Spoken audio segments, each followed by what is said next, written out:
Voilà, nous sommes sortis du plateau central pour voir les deux plus beaux garçons de France, Arthur H et M. Alors, est-ce qu'on peut parler un peu d'Adieu Tristesse et de cette rencontre, justement, à propos du titre qu'on va écouter tout à l'heure, Western. C'était où? C'était à Montréal, Arthur? C'était où? Ouais, en fait, je cherchais une chanteuse, une jolie chanteuse pour faire un duo sensuel. J'ai pas trouvé de chanteuse, en fait. J'avais demandé à Camille, mais elle pouvait pas parce qu'elle était trop... Et à ma copine Lassa aussi. Ouais. Et on ne trouvait pas, c'était la fin du disque, c'était presque fini. Et tout d'un coup, une amie m'a proposé Mathieu, et là c'était évident que ça serait vraiment une belle rencontre.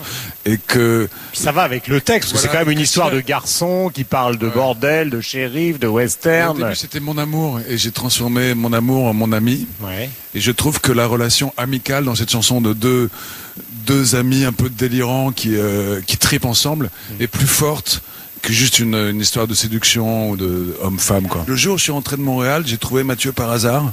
Ouais. Je me baladais devant le sac d'hiver et je vois, il y avait un hommage à Nogaro. Ouais. Et le jour où je suis arrivé, tu vois, on s'est vu et puis on s'est retrouvé chez Jérôme, notre ami commun bassiste, qui fait de la basse. Ouais.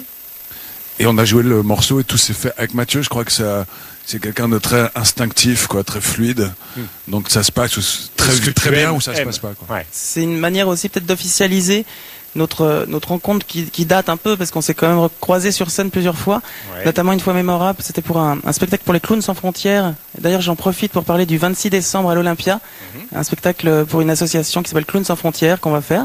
D'ailleurs, le 26, c'est dans 4 jours, puisque nous sommes le 22. C'est pour ça que j'en parle vraiment au dernier moment. Ouais. Et d'ailleurs, Arthur sera avec moi sur scène aussi, on va faire des choses ensemble.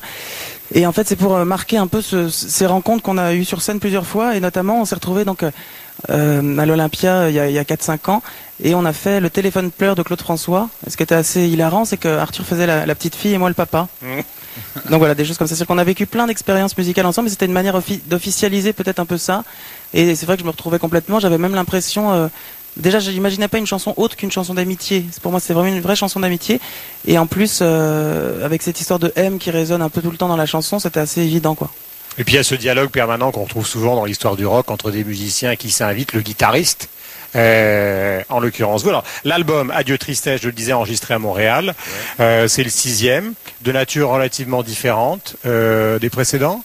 Ouais, c'est dans une continuité, mais un peu avec plus ouvert, disons. Ouais, plus ouvert, plus. C'est vrai que je cherche la lumière et la sensualité. Ouais, voilà. Il y a beaucoup d'histoires de filles.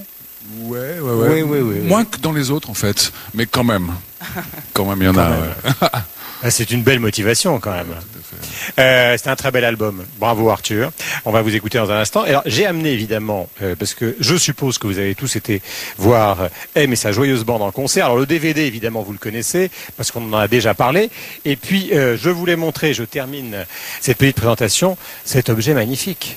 Cet objet magnifique qui est donc la version collector. Ouais, exactement. Bah, il a fallu quand même marquer le coup, comme ça on a vécu une... Assortie en plus, hein. Attention, l'allemand, regarde.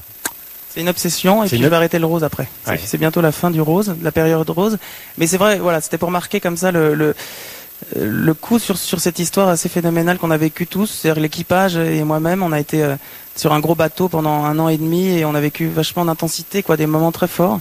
Moi j'étais à Bercy, la réaction du public était quand même inouïe. Dans cette salle colossale, tous les gens qui étaient là...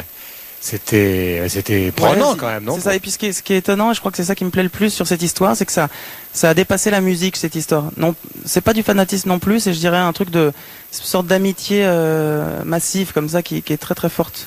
Arthur est sur scène en ce moment. Ça va recommencer parce que là, il y a eu tout l'automne sur scène et ça recommence à l'Olympia, je crois, au mois de mars, c'est ça? Ouais, c'est ça, voilà. Et regardez le costume quand même, parce que bon. Le costume, ça brille, quoi. C'est Père Noël, hein. Ouais. C'est pas très western, tous les deux. C'est pas très Sergio Leone, ni John Ford. Si, les westerns, ils sont classe quand même. Ils sont classe, ouais. Merci à tous les deux, on y va, sur scène. Allez, Arthur H, M et leurs musiciens.